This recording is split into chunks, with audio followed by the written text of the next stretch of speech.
बिस्मिल्लाहिर्रहमानिर्रहीम। अल्हम्दुलिल्लाहि रब्बिल आलमीन वस्सलातु वस्सलामु अला सय्यिदिल मुरसलीन व अला आलिहि व अस्हाबिहि व अज़वाजिहि व दुर्रियातिहि अजमाइन। अम्मा बाद, बुज़ुर्गों, प्यारे भाइयों, गुज़श्ता हमारी गुफ्तगू चल रही थी चाँद के साबित होने के बारे में कि चाँद कैसे साबित होता है, रमज़ान कैसे शुरू होता है। अगर आसमान के ऊपर कोई बदली बदली धुआं वुआं नहीं है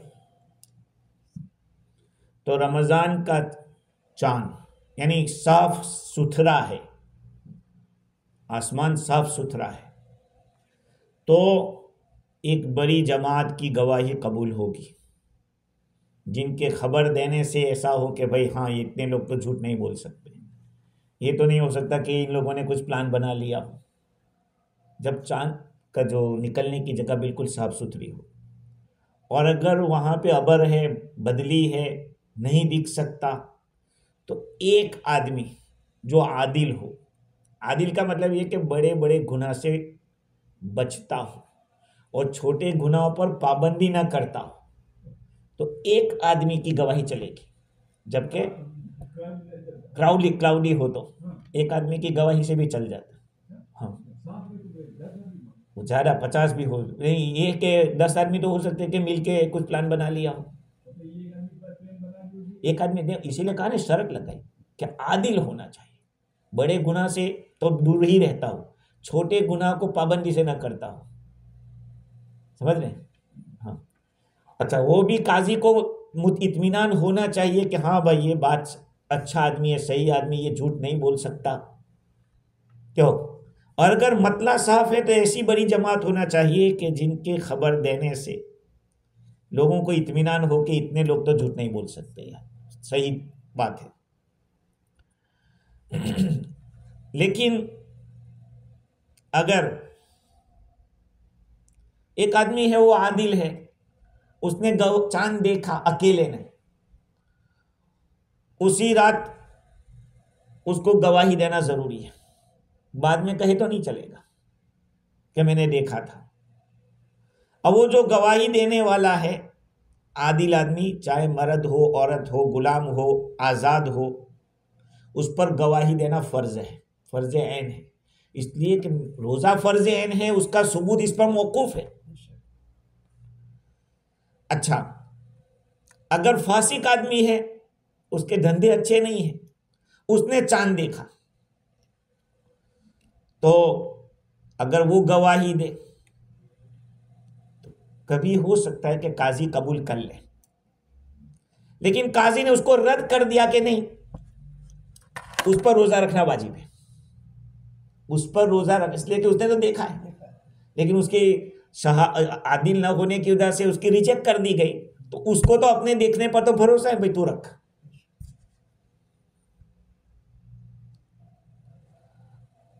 अलबत्ता वो तरावी नहीं पढ़ेगा, सिर्फ रोजा रखेगा।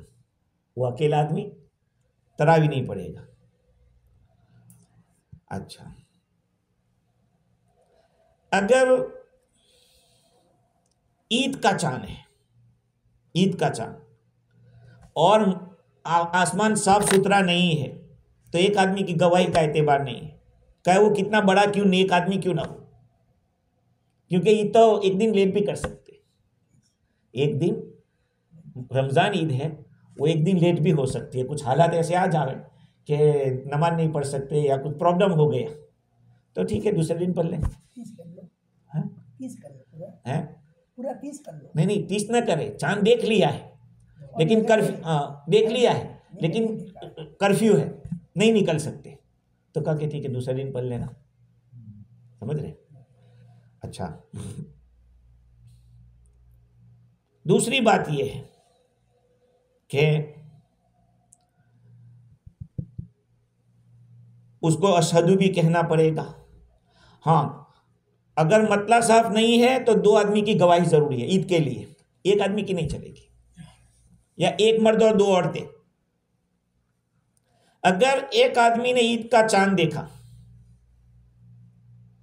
तो उसके देखने से रोजा नहीं छोड़ेगा वो, तो वहां तो उसको रोजा रखना वाजिब हो गया था, कहीं यहाँ रोजा छोड़ना नहीं है उसको, वो रोजा रखे। और अगर ईद का चांद है और आसमान बिल्कुल साफ सुथरा है तो बड़ी जमात का देखना जरूरी है। कोई एक आदमी अकेला रहे कि मैंने देखा, अरे तूने देखा, सारी दुनिया, वो तो खुला मैदान था, साफ सुथरा था। तो ये बातें चांद के अंदर बहुत जरूरी है। अगर किसी शहर के लोगों ने शाबान के 30 डे पूरे कर दिए, 30 डेज, तो अब तो उसको रोजा, सबको रोजा रखना पड़ेगा, रमजान शुरू हो जाएगा। लेकिन हुआ ये कि 28 को चांद दिख गया ईद का, 28 को चांद दिख गया, इसलिए कि शाबान के 30 पूरे किए थे। अब वो 29 को चांद नहीं नजर आया तो क्या कर, 30 पूरा करना पड़ेगा। अब 30 पूरे किए और इधर 28 को चांद दिख गया तो सबको एक रोजा कजा करना पड़ेगा। हाँ, और वो जो एक आदमी ने देखा था, अकेले ने चांद देखा था और उसकी गवाही कबूल नहीं हुई थी, उसने रोजा रख लिया था और लोगों के 30 रोजे पूरे हुए, तो ये ना सोचे कि मेरे तो 30 हो गए, मैं नहीं रखता, उसको 31 करने पड़े। समझ रहे बात? तो ये कुछ मसाइल चांद के बारे में।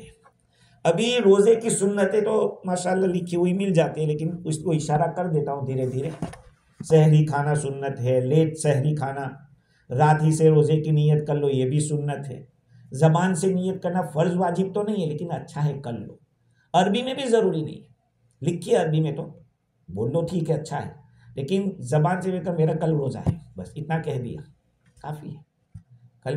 क्योंकि रमज़ान के अंदर तो बोलना रमज़ान ज़रूरी नहीं, इसलिए कि रमज़ान के महीने में घरे है तो वही होगा और कोई नहीं होगा, लेकिन बोल दो तो अच्छा है कि इस साल का मैं रमज़ान का, जैसे लिखा है हमारे टाइम टेबल के अंदर। दूसरी बात यह है कि गुरूब होते ही इफ्तार करना, जो उस दिन मैंने कहा था कि आपको इत्मीनान है, बहुत यकीन है। और एक बात बताऊं कि हदीस में तो ये भी है कि सूरज डूब गया तुम्हारा रोज़ा पूरा हो गया, तुमने खाया या नहीं खाया फिर भी रोज़ा पूरा हो गया, ये भी एक रिवायत है। तो ये सूरज ग्रुप के 5 मिनट देरी क्यों है? वो इत्मीनान के लिए कि भाई अच्छी तरह डूब गया, बस इसके लिए रखते हैं। अभी सनसेट से हाँ, टाइम टेबल देखो, अबाउट 5-6 मिनट। वो इसीलिए वो जो उसका तेरा उस दिन सवाल था वो इसीलिए था कि कुछ लोग जल्दी करते हैं। अब बाद दफ़ा ऐसा होता है कि भाई इत्मीनान हो जाए कि भाई अगर हमने, हो सकता है उसकी भूल हुई हो, सनसेट का टाइम लिखने वाले की कुछ गलती हो गई हो, तो ये अपने अपनी सेफ साइड मांगता है कि भाई जल्दी ना हो जाए। लोग पूरे सुबह से शाम तक तो रोज़ा रखा है और हमारे कुछ कह देने से अगर लोगों ने इफ्तार कर लिया तो फिर क्या होगा। एक दफ़ा ऐसा हुआ था, रेडियो के ऊपर हुआ, रेडियो पे हुआ था ऐसा, लोगों को ऐसे ही लगा दिया। अपना तराना के अंदर हुआ था, मैं उस वक्त था, मुझे याद है, जो तराना रेडियो है उन लोगों ने बजा दिया था कुछ, उस मुझे अच्छी तरह याद है। तो फिर कहा गया कि भाई मस्जिद की अजान सुनो, बेहतर तो यही है कि मस्जिद जो है, मस्जिद की अजान सुना दे कि भाई इफ्तार कर हो गया है। हाँ, और आप देखो सनसेट कब है। हाँ, अगर सनसेट नहीं हुआ था और कर लिया वो रोज़ा कज़ा करना पड़ेगा, क्योंकि ग्रुप तक आपको रुकना है। इसलिए ये लोग एहतियात करते हैं कि कुछ गड़बड़ ना हो। अच्छा, मैंने जो जवाब दिया था उस दिन कि अब बैठे हुए हैं और आपको बहुत इत्मीनान का भाई फुला जगह टाइम टेबल में ये है या सनसेट है, अगर आपको भरोसा है तो खा लो जाओ। उसकी मेरे पास दलील है।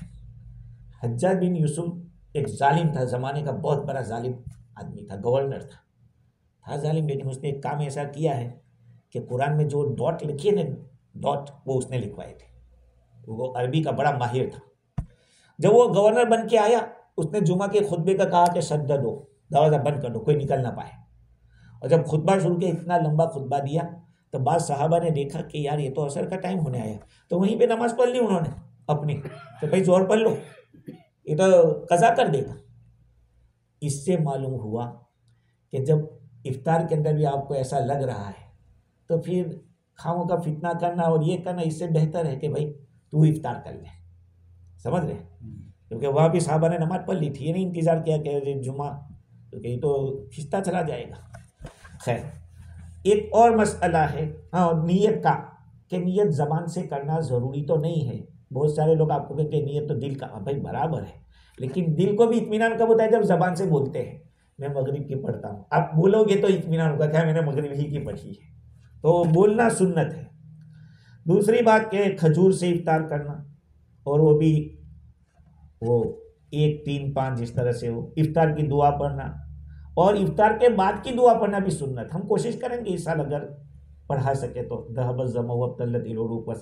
इंशाअल्लाह ये दुआ। फिर रोज़ेदार को इफ्तार कराना, ये भी सुन्नत है।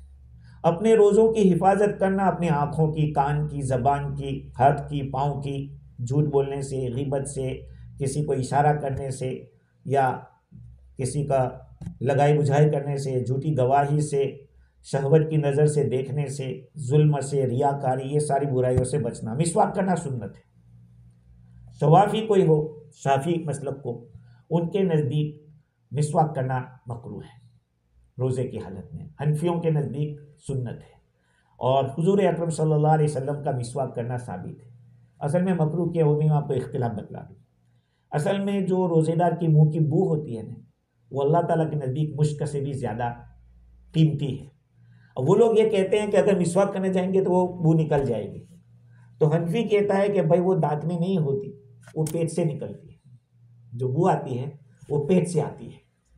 हाँ, तो बू तो हमको नहीं बोलना चाहिए, इसलिए कि अल्लाह के नज़दीक तो वो मुश्क से भी ज़्यादा कीमती है, लेकिन इसलिए मैं बदबू नहीं बोला। बू के माने स्मेल, अब बेड स्मेल या गुड स्मेल वो दूसरी चीज़ है। तो जो ये पेट से आती है, तो मिसवाक करेंगे वो तो दांत के ऊपर होगा। या हनफी लोग ये कहते हैं कि चाहे तरोताज़ा मिसवाक करो, चाहे दोपहर में करो, शाम को करो, रोज़े पे कोई गड़बड़ नहीं होगी, सुन्नत है। ये कुछ सुन्नतें आदमी को याद रखनी चाहिए। अच्छा, बहुत सारी बातें हैं कि लोग पूछते रहते हैं। आमतन ज़हनियत ये है कि तय हुई रोज़ा टूट गया, है ना। आमतन लोगों की सोच ये है कि अगर किसी ने वॉमिट की उसका रोज़ा, ऐसा नहीं है। अगर खुद ब खुद कह आई है, आ गई, आप जा रहे थे और कुछ इस तरह की स्मेल आई कि आप बर्दाश्त नहीं कर सके, निकल गए, आपका रोज़ा नहीं टूटेगा। चाहे मुंह भड़के हो, चाहे थोड़ी, लेकिन आई और आपने खुद ब खुद उतार दी। अगर थोड़ी है तो रोज़ा फासिद नहीं होगा, अगर मुंह भड़के है तो रोज़ा टूट जाएगा। एक बात। दूसरी बात यह कि अगर किसी ने उंगली डाल के कह की है, अगर मुंह भर के की है तो रोज़ा टूट जाएगा। ये हदीस में है। चुनांचे हुजूर अकरम सल्लल्लाहु अलैहि वसल्लम ने फरमाया, मन का फला कज़ा अलैह, जिसको कह आ गई, वमिट आ गई, उसको कज़ा नहीं, तो रोज़ा उसका सही है। इसलिए कि इंसान के कंट्रोल के बाहर है, इंसान के कंट्रोल के बाहर है। अब आदमी रात को सुबह में सहरी खा के नमाज पढ़ के सो गया, तो बाद लोगों को वहमत हो जाती है।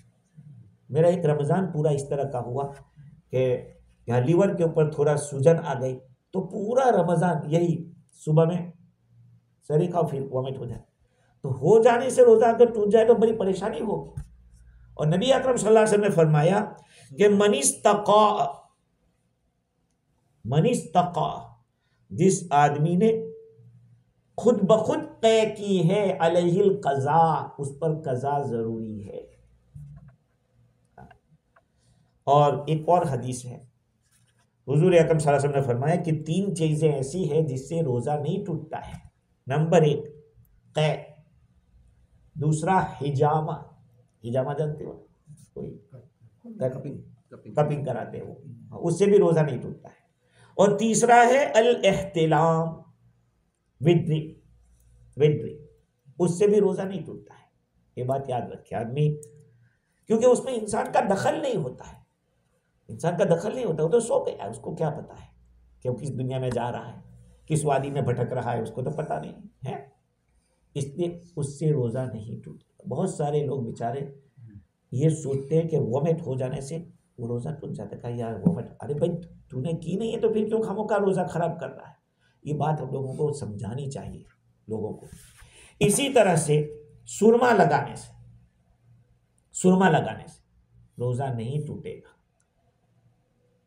अगरचे गले में उसकी बू आ जावे, गले में उसकी बू आ जावे सुरमे की, रोज़ा नहीं टूटेगा। नबी अकरम सल्लल्लाहु अलैहि वसल्लम से साबित है कि आप रोज़े की हालत में सुरमा लगाते थे। बड़ा अफसोस होता है बाज़ उलमा ने लिखा कि जदीद तहकीक ये है, सुनना मसला, जदीद तहकीक ये है कि आंख में कोई चीज़ डालने से पेट में चली जाती है, इसलिए अब नए उलमा क्या कह रहे हैं कि आंख में दवा डालने से रोज़ा टूट जाएगा। नहीं टूटेगा, मैं तो ना ही कहता हूँ, क्योंकि अब तहकीक करने की मुझे और आपको ज़रूरत नहीं। हुज़ूर सल्लल्लाहु अलैहि वसल्लम ने जब सुरमा लगाया है रोज़े की हालत में, तो वो चाहे जावे या ना जावे, आंख में दवाई डालने से रोज़ा नहीं टूटता तो गले के रास्ता जाता है, महसूस होगा, तब भी रोज़ा नहीं टूटेगा। इसलिए कि वो पेट तक पहुंचा है या नहीं पहुंचा है उसका नहीं। हुजूर सल्लल्लाहु अलैहि वसल्लम ने रोजे की हालत में सुरमा लगाया, ये सही हदीस से साबित है। अब आगे हम क्या तहकीक कर सकते हैं? हाँ, कान में दवाई डालेंगे, कान में अंदर दवाई डालेंगे, उससे रोजा टूट जाएगा, इसलिए कि इसका डायरेक्ट कनेक्शन यहाँ है। पेट्रोल पंप मारते हैं, हाँ, उससे पेट मिल जाता है, हैं? पेट मिल जाए, वो कौन जो पफा होता है वो दिमाग में जाता है जब आदमी खींचता है, हाँ, तो वो ये करके जाता है, टूट जाएगा। हाँ, लेकिन कज़ा वाजिब होगी, कफ़ारा नहीं देना पड़ेगा, सिर्फ एक ही रोज़ा रखना पड़ेगा, कज़ा। खैर, एक और मसला, तेल लगाना मूँछों पर, दाढ़ी पर, सर पर, चाहे उसकी खुशबू हो, कोई हरज नहीं है, लगा सकते हैं। बदन पर तेल मालिश करना, खुशबू सूंघने में कोई हरज नहीं। हाँ, पाउडर ऐसा है कि जो आदमी, लेकिन वो जो सर्दी के वक्त जो कर खींचते हैं इनहेलर, उसमें पाउडर जाता तो नहीं है, लेकिन बार बार करना मकरूह होगा, रोजा टूटेगा नहीं उससे, क्योंकि उसमें कोई चीज जाती नहीं है, समझ रहे हैं, महक सिर्फ जाती है। जैसे अतर की खुशबू आप ले रहे हैं, उससे नहीं रोजा टूटता, उससे भी नहीं टूटेगा। अलबत्ता अगर ऐसा कि पाउडर जा रहा है, उससे टूट सकता है।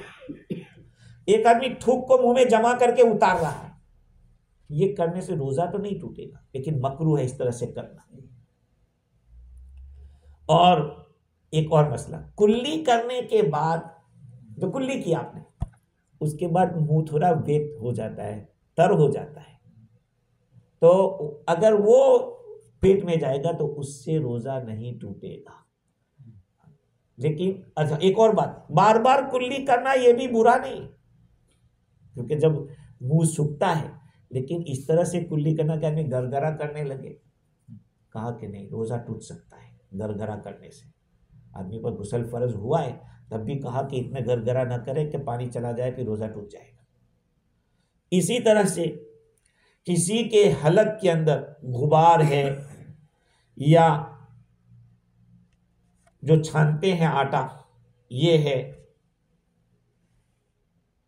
या कोई दवाई कूट रहा है, ऐसे ही चला गया है, रोजेदार ने ऐसा कुछ किया नहीं था लेने के लिए, तो रोजा नहीं टूटेगा। लेकिन अगर उसने मुंह खोला, धुआं चल रहा था, लिया और अंदर चला गया, रोजा टूट जाएगा, क्योंकि रोजेदार का दखल है, उसके अमल को दखल है, समझ रहे।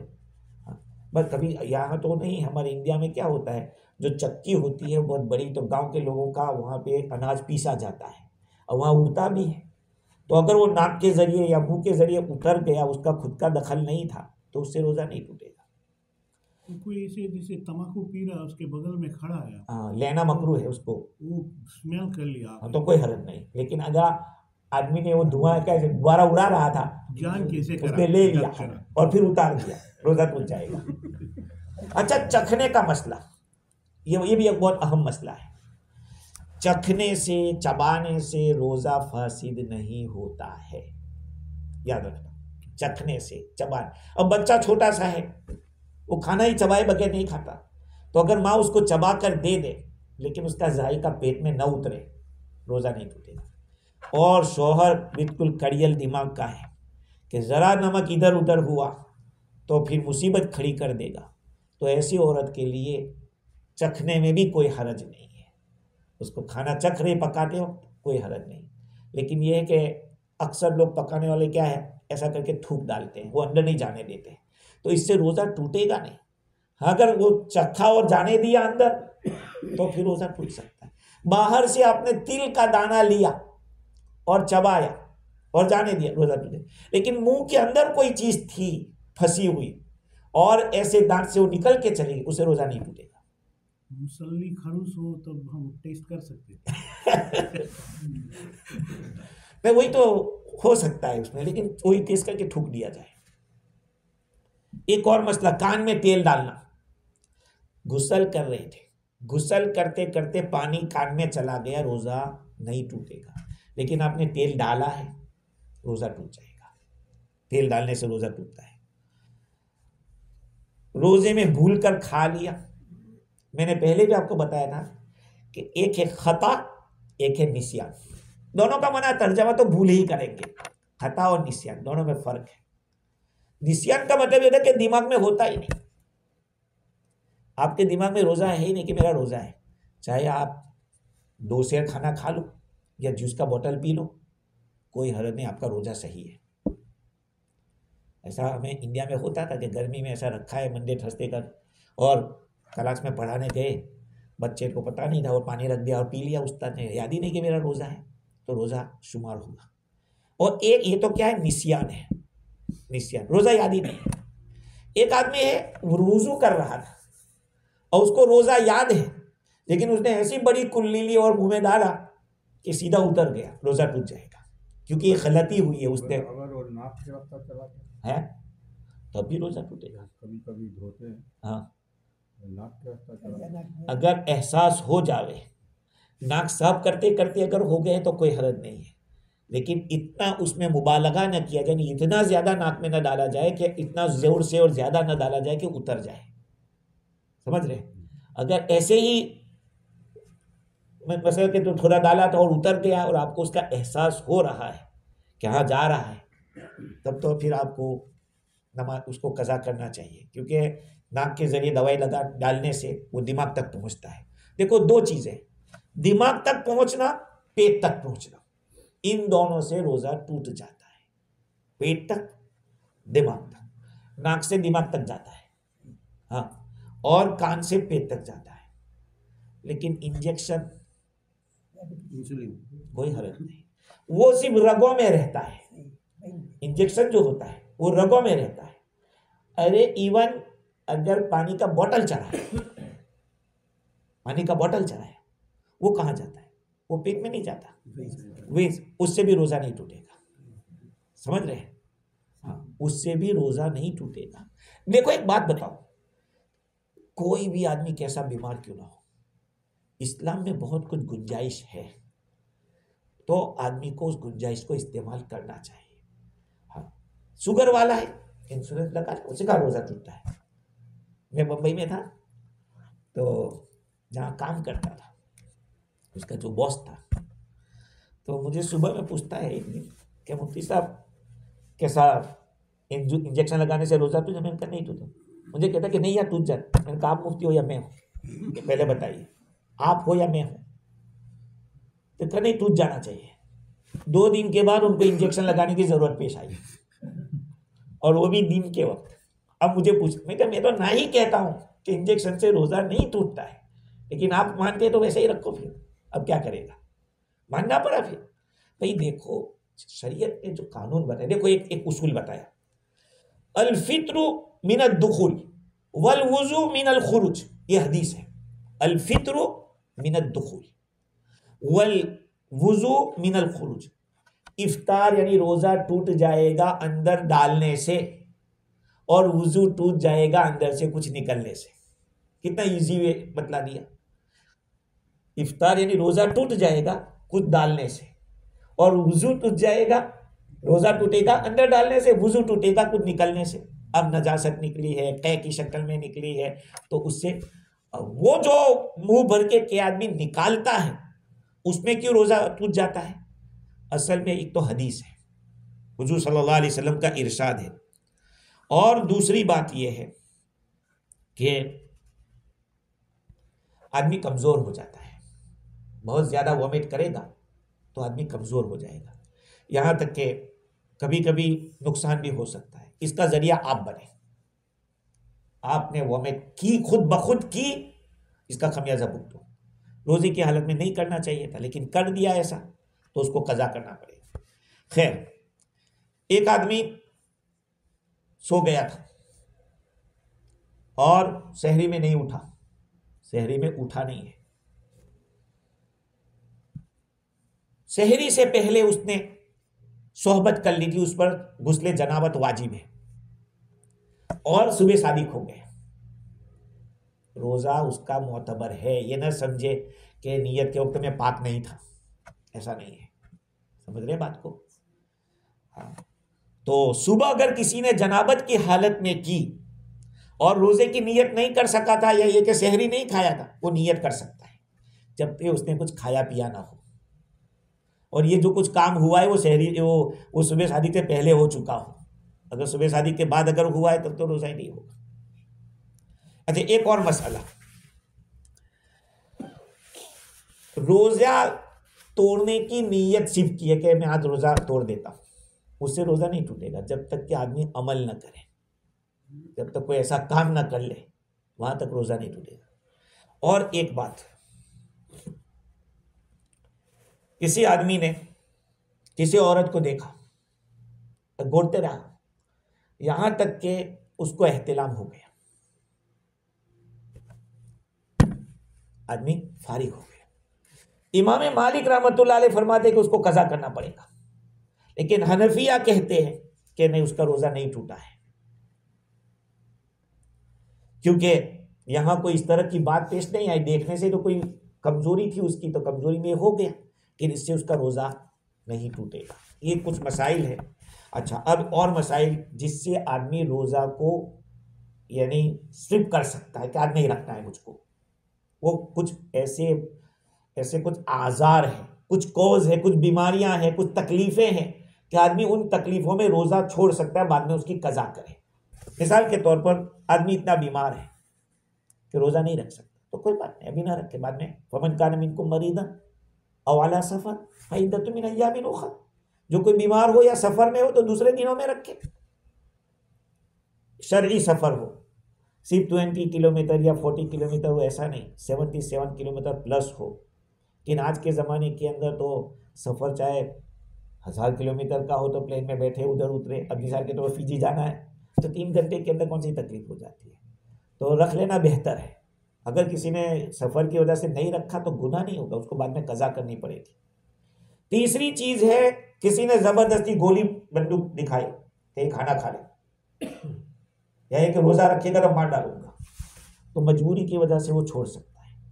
औरत के पेट में बच्चा है, अगर वो रोज़ा रखने जाएगी तो बच्चे का नुकसान होगा, शरीयत ने कहा कि अभी छोड़ दे हमल की वजह से। या दूध पीता बच्चा है, अगर औरत रोज़ा रखने जाएगी तो उस बच्चे को तकलीफ आएगी, तो कहा कि रोज़ा छोड़ दे, या कि कभी रख कभी छोड़, बाद में उसकी कज़ा कर ले। इर्ज़ा, दूध पिलाना, शरीयत ने कितना ख्याल रखा। आप सोचो यार, छोटे से बच्चे दूध पीते बच्चे, शरीयत कहा कि नहीं, हमारा फरीजा तुम बाद में अदा करना, कोई बात नहीं, लेकिन मेरे बंदे को तकलीफ होगी, बच्चा उसके अंदर, जाहिर बात है वो खाना नहीं खाएगी, औरत पानी नहीं पिएगी तो दूध नहीं आएगा, दूध नहीं आएगा तो बच्चे की तकलीफ होगी। शरीयत इसको बर्दाश्त नहीं कर सकती। आप सोचो कि दीन कितना मर्सी के ऊपर बना हुआ है, कितनी रहमत के ऊपर बना हुआ है, कितनी आसान। अच्छा, कोई आदमी इतना भूखा होगा कि मर जाएगा, का रोजा तोड़ दे, खा ले, बाद में कज़ा कर लेना। और प्यास का भी यही मसला है, अल्लाह के रास्ते में निकला हुआ है, जिहाद में, जिहाद की बात है ये, जिहाद की बात है। क्यों? इसलिए कि वहाँ ताकत की ज़रूरत है, वहाँ अगर ढीला पड़ गया तो इस्लाम का एक जो नाम बुलंद है उससे पर जद आ सकती है। शरीयत में कहा कि नहीं, लैसा मिनल बिर्रि अस्सियामु फी सफर, सफर में रोजा रखना कोई नेकी नहीं है। बोलो, अब सोचिए, दीन के अंदर सब मरातिब है, सबका दर्जा है यार, हर एक को उसकी जगह पे रखा जाता है। एक आदमी बहुत बूढ़ा हो गया है, बहुत बूढ़ा, रोजा नहीं रख सकता, बहुत कमजोर है। कहा कि ठीक है, रोजा अभी छोड़ दे, बाद में फिदिया दे देना। एक फिदिया, एक फितराना होता है, वो जो औरत का हैज है या निफास है, वो उसके ऊपर रोजा अभी नहीं है, उसको बाद में कज़ा करनी पड़ेगी। आदमी बेहोश हो गया है, तो बेहोशी की वजह से पागल हो गया है, किसी ने नफल रोजा रखा और कोई मेहमान आ गए, नफल रोजा रखा और मेहमान आ गए, तो कहा कि तू छोड़ दे रोजा, मेहमान की जियाफत, इकराम ज़ुयूफ मिनल ईमान, किताब में लिखा, हदीस में आया, इकराम ज़ुयूफ मिनल ईमान, मेहमान का इकराम करना ये ईमान में से। मन कान युमिनु बिल्लाहि वल यौमिल आखिर फल्युक्रिम ज़ैफ़ा, जो अल्लाह और आखिरत के दिन पर ईमान रखता है उसको चाहिए कि अपने मेहमान का इकराम करे। अब आप ये दिन की खूबियां आप लोगों के सामने लाई है। अच्छा, जिस आदमी ने रोजा तोड़ दिया, रोजा तोड़ दिया है, उसको अब ये नहीं कि अब आज़ादी है कि शाम तक खुलेआम कुछ भी करो, पियो, कुछ भी सिगरेट पियो या खाना खाओ, नहीं, उसको रोजेदारों से मुशाबहत रखना वाजिब है, जरूरी है। हाँ, रोजा उसने बिला उज्र तोड़ा हो या उज्र की वजह से तोड़ा हो, ये सिर्फ रमजान के अदा रोजे के लिए। हमारे यहाँ है, देखो एक बात बताओ, कुछ चीजें ऐसी होती हैं कि मिसाल के तौर पर एक आदमी ने नफल रोजा रखा है, नफल रोजा रखा है, और आप खाना खा रहे हैं या खाने का वक्त हो गया है, अरे आप माफ करना यार, हमारा रोज आपका तो रोजा है, तो हम खाना खा रहे हैं, तो कोई हरज नहीं है। हज़रत बिलाल रज़ी अल्लाह तआला का रोजा है, हुज़ूर सल्लल्लाहु अलैहि वसल्लम खाना खा रहे हैं, नफल रोजा है, एक्स्ट्रा रोजा है। हुज़ूर ने फरमाया कि बिलाल का रोजा तो जन्नत के अंदर है, बिलाल का खाना वहां पर है और हमारा खाना यहाँ पर है। तो ऐसा नहीं भाई रोजेदार इसलिए आप खाना नहीं खा सकता। रमजान के रोजों के अंदर आदमी को किसी के घर मेहमान बन के उनके ऊपर बोझ डालना कि बेचारी औरतें रोजे की हालत में पकाए, और बहुत सारे ऐसे बुलबुझक्कर होते हैं इस तरह के कि वो देखते नहीं कि उन बेचारियों को सुबह में उठना पड़ता है, शहरी का बनाना पड़ता है, कितने, अब ये मेहमान बन के उतरे हैं और कहा कि अब तो रोज़ा नहीं, हमारा तो खाना, ना कह दे कि भाई नहीं आप लोग ना बनाए, कोई बात नहीं, जो होगा शाम को हो जाएगा। तो नफल रोज़ा आदमी इकराम में मेहमान के इकराम के अंदर छोड़ सकता है। अच्छा, सुबह एक और मसाला, सुबह सादिक हुई, सुबह सादिक तकरीबन अभी होती है 5:15 बजे, फॉर एग्जाम्पल 5:15 बजे, और सुबह सादिक के थोड़ी देर के बाद 10 मिनट के बाद लड़का बालिग हो गया। लड़का मिसाल के तौर पर 5:15 को सुबह सादिक होती है और लड़का सो गया था, 5:20 को उसकी आंख खुली, उस वक्त उसको एहतिलाम हुआ, बालिग हो गया भाई, ये निशानी से बालिग हुआ है। या कोई मुसलमान, कोई काफिर था, वो सुबह सादिक के बाद मुसलमान हो गया, या कोई पागल था, उसको सुबह सादिक के बाद इफाका हो गया, या हैज वाली औरत, निफास वाली औरत थी, वो पाक हो गई सुबह सादिक के बाद, या कोई बीमार था वो तंदुरुस्त हो गया, मुसाफिर सफर से वापस आ गया सुबह सादिक के बाद, या एक आदमी ने इकामत की नीयत कर ली ऐसी जगह जहां पे मुकीम हो सकता है 15 दिन रहने की, या किसी आदमी ने अपने दुश्मन से किताल किया बगैर रोजे की हालत में, फिर वो उज़्र खत्म गया। इन सब सूरतों में आदमी को रोजेदार से मुशाबहत रखना जरूरी है। वो ये ना सोचे कि मैंने तो रोजा नहीं रखा है, मेरी तो नीयत नहीं थी रोजे की। समझ रहे बात को? ये मसाइल है। अब और भी बहुत सारी बातें हैं कि रोज़ा तोड़ने से कज़ा और कफ़ारा वाजिब होता है, बाज़ चीज़ों में सिर्फ कज़ा वाजिब होती है। मिसाल के तौर पर मैंने पहले भी लास्ट ईयर भी कहा था कि रोज़े की हालत में किसी ने जलक कर दिया, इस्तिम्ना बिल-यद, हाथ से अपना पानी निकाल लिया, उसका रोज़ा टूट गया, उसको सिर्फ कज़ा करनी पड़ेगी, कफ़ारा नहीं होगा। समझ रहे? आदमी ने ये किया तो बहुत सारे अमाल ऐसे हैं जिसमें सिर्फ कज़ा वाजिब होती है, कफ़ारा वाजिब नहीं होता। बाद ऐसे हैं अमाल कि जिससे कज़ा भी वाजिब होती है और कफ़ारा भी वाजिब होता है। मिसाल के तौर पर रोज़े की हालत में आदमी ने बस कोई तकलीफ नहीं थी, ना भूख थी ना प्यास थी, कहा क्या रोज़ा रखो, खा लिया, बहुत अच्छा खाना रखे, बस दिल चाहता है कि खा ही लो।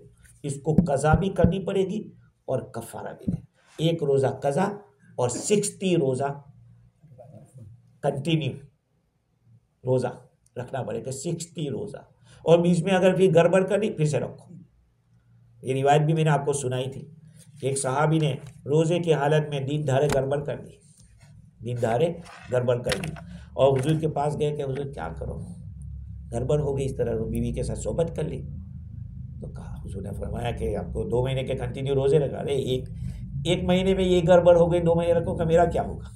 सहाबी ने ये कहा। अल्लाह के नबी सल्लल्लाहु अलैहि वसल्लम ने फरमाया कि कुछ गुलाम को आज़ाद करने की कुछ बात, कहा वो भी मेरे पास ताकत नहीं, कहा 7 मिस्किनों को खाना खिलाओ, कहा मैं ही मिस्किन हूँ, मेरे पास है कहाँ के कुछ। तो हुजूर ने सहाबा से फरमाया कि कुछ जमा करो, और कहा जाओ, कहा मैं ही सबसे बड़ा गरीब हूँ, अच्छा तू खा ले लेकिन आइंदा किसी के लिए नहीं। तो ये 60 रोज़ा रखना, बहुत सारे लोग ऐसे हैं जिनको पता नहीं कि जवानी में कभी हो गया हो ऐसा रोज़े की हालत में, तो आदमी को कोशिश करके ठंडी के मौसम के अंदर मियाँ बीवी दोनों ही नफल, लोगों को नफल कहे, लोगों को ये कहने की ज़रूरत नहीं है कि यार हमसे ये गड़बड़ हुई थी इसका, क्योंकि ये गुनाह है और गुनाह का इफ्शा नहीं होना चाहिए, गुनाह का तज़किरा नहीं होना चाहिए। तो आदमी मियाँ बीवी दोनों सब पब्लिक को रोज़ नफल, जिस किसी को कहे नफल कहे, लेकिन इस नीयत से कि 2 महीने के रोज़े में रख लेता हूँ, कर लेना चाहिए, एक कर्जा है अल्लाह ताला का। और भी है, किसी को कुछ सवाल करने के लिए 4 मिनट बाकी है, ज़्यादा नहीं। पहले बोल दिया, अगर कोई एस्मेटिक है जो पंप एस्मा वाला यूज हाँ, करे तो वो अब पाउडर जाएगा तो रोज़ा टूट जाएगा, कज़ा करनी पड़ेगी, कफ़ारा नहीं होगा। और कोई?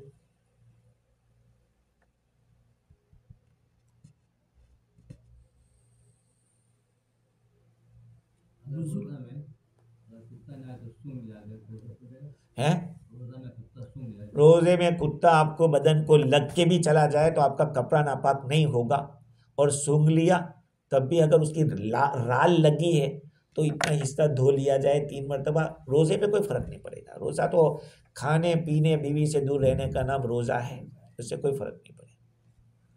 कोई बुजुर्ग है जैसे, कब तक रोज़ा उसके लिए माफ़ है और किस तरह कब टाइम के लिए हाँ, फिदिया देना? देखो ये बहुत अच्छा सवाल है कि जो आदमी ज़िंदगी में कभी सही हो सकता हो, मिसाल के तौर पर एक आदमी 60 साल का या 70 साल का है और वो रोज़ा नहीं रख पा रहा है, अगर वो दिन ब दिन उसकी ताकत घटती जा रही है तो वो तो रमज़ान के बाद अपना फिदिया निकाल देवे। अच्छा, एक आदमी ऐसा है कि बीमार तो है, अभी नहीं रख सकता, बाद में उसके अंदर ताकत आएगी, वो रख सकेगा, अगर इसने फिदिया दिया है तब भी दोबारा रोज़े रखने पड़ेंगे। बात समझ रहे हैं? मेरी बात समझे आप?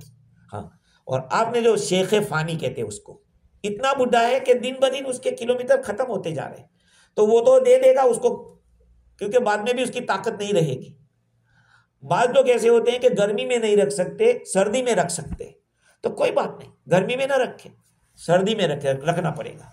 अगर उसने फिदिया दे दिया है तब भी उसको करना पड़ेगा, क्योंकि फिदिया उसके लिए है कि जो बिल्कुल रखने की ताकत न रखता हो।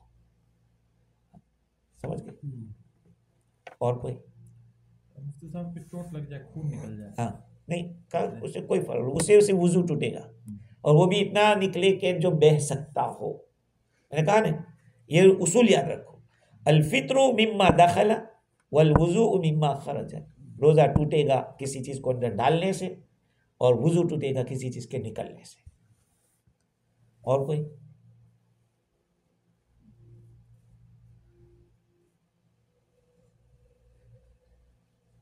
रमज़ान के महीने में बहुत सारे लोग टाइम पास के लिए बहुत सारी फिल्में और इस तरह की चीज़ें देखते हैं, या इस तरह के खेल खेलते हैं कि जिसका न दीनी फ़ायदा है न दुनियावी फ़ायदा है, इससे आदमी को गुरेज करना चाहिए, बल्कि अपना वक्त ज़्यादा से ज़्यादा तिलावत कुरान में हो।